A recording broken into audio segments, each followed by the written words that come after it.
Hi praise lord. దేవుని పరిశుద్ధ నామానికి స్తోత్రం కలుగును గాక. ఈరోజు దేవుని వాగ్దానము ఏషియా గ్రంథము 45వ అధ్యాయము 17వ వచనము.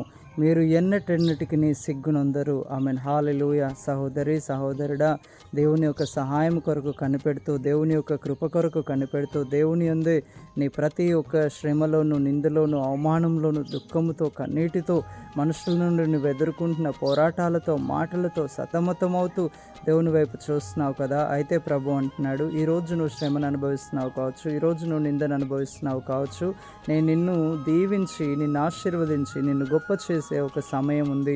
ఆ రోజు ఎవరైతే నిన్ను అవమానించారో, నిందించారో, అవును, వారే నిన్ను ఆశ్రయిస్తారు. ఎందుకంటే నేను నిన్ను ఎన్నడూ సిగ్గుపడనీయని దేవుడుగా ఉన్నాను.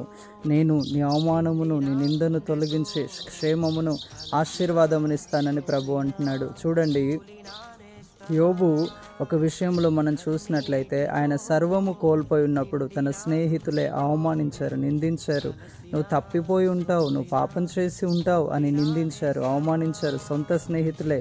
కానీ వారు యోబు మాటలలో వారు తెలుసుకున్నారు ఏంటంటే, ఆయన ఏ తప్పు చేయలేదు, నీతిమంతుడిగా ఉన్నాడని. కానీ వారు అవమానించారు, నిందించారు, అంతా అయిపోయింది.